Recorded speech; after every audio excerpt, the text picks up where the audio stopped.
All right, Shelley, we have some breaking news coming in about 10-ish minutes ago. Graham Plattner is dropping out of the Senate race, which is giving now Maine Democrats enough time to schedule a special kind of meeting to now vote another candidate to push through to try to get rid of, not get rid of, but try to outvote the current representative. Susan Collins. Okay, that's breaking news. Plattner has suspended. Thank you, Trent. Plattner has suspended his campaign, so that he denied the rape allegation as well. So he's suspending his campaign, suspending his Maine Senate bid. We will keep you up to date on that breaking news. Thank you, Trent, for the breaking news. Plattner suspends Maine Senate bid and denies rape allegation.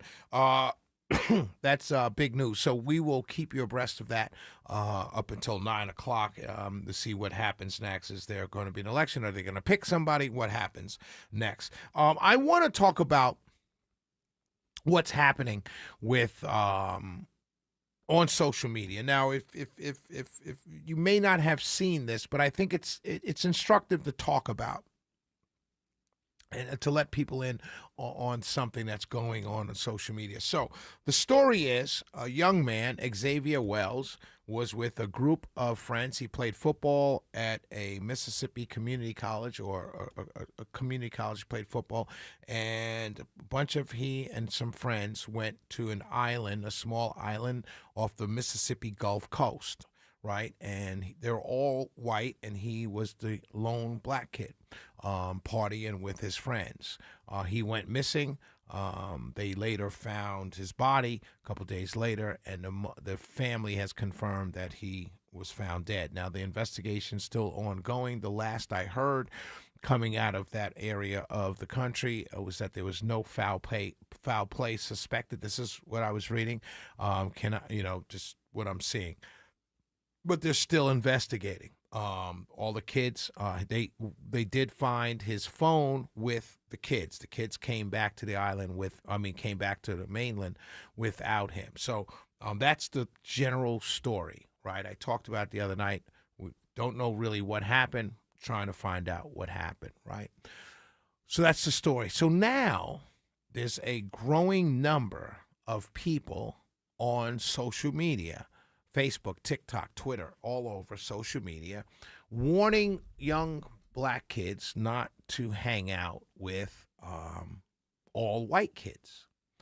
And they're adding to this. The story is in Cumming, Georgia, right here in Cumming, Georgia, an African-American woman had an adult slumber party with her neighbors, and she was found dead the next morning. And so obviously the people that think like this think that there's always some nefarious reason. So now people are steady going on social media, teach your black men not to, it's just, and it's crazy to me. That kind of talk is crazy to me. First of all, it's crazy to me because we live in an interconnected world, right? We're connected to each other. We're connected at work. We don't live in a segregated society anymore. So you have diverse work friends. Your children go to schools with diverse people, black, white, Hispanic, straight, gay, everything in between.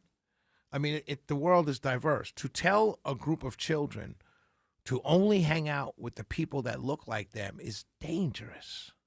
It's dangerous. First of all, you create a social ineptness in a young child's mind that they will never outgrow. They're also growing up in a world, as I just said, that's so diverse. It's kind of counterproductive to teach your children that. But let me talk about myself. I grew up in Harlem, New York. My mom was an absolute genius, Valerie G. Winter. She was a genius. I grew up in Harlem, an all-black enclave, right? And all my friends, my family, everybody I saw on an ongoing basis were all African-American. The people that lived in the co-op building that I grew up in, there was a banker in there, there was a postal worker, there were retirees. There's a gamut of socioeconomic backgrounds, also educational backgrounds. The apartment that was above me in my co-op building, there was an Episcopalian minister who's married to a Mexican woman.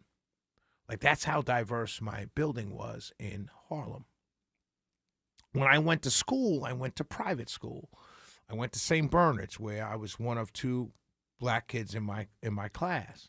When I went to Riverdale, I was the only black male in my graduating class in high school, and with 3 young African American women. Right, so my life was filled with different people all the time, and I can't tell you the number of times I might have gone to someone's summer house for the weekend. Well, I was the only black kid. Can't tell you the number of times I went to bar mitzvahs, I went to parties, I hung out in Central Park. I was the only black kid.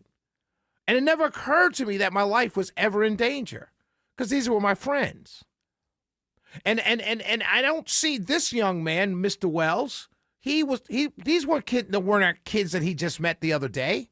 These were not kids that he ran into at the store, and they said, "Hey, a bunch of us are going to the lake. You want to join us?" And he said, "Yeah, I never met you before. I'll go." That didn't happen here. And in my growing up, these are my friends. I spent the night at their homes. They came to my house in Harlem.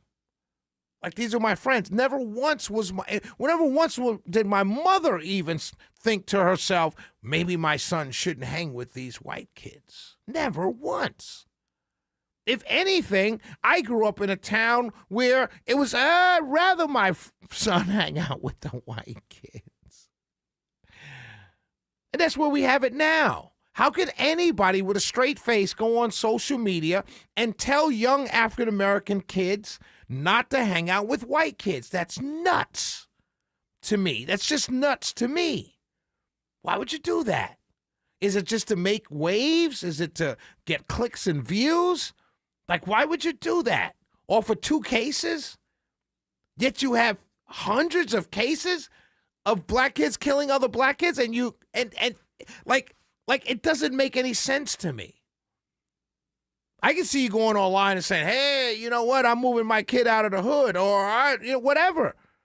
My kid participated in the teen takeover at Lenox Mall. I'm pulling him away from all of his friends so he doesn't get arrested. I could see that. But off of this one case and a case incoming, that's what we're doing now? And you're doing it to your children? I'd like to believe this is a social media phenomenon, and it's not something really going on in the homes of African-American parents, where they're telling their kids, "No, I don't want you to hang out with the white kids anymore because of this case in Mississippi." I would like to think that this is not happening, that it's only on social media. Because if it isn't happening, if it's happening in real life, it is sad in 2026. Really sad. And you're shortchanging your children. Like, really shortchanging your children. The Shelley Winter Show. We'll be right back.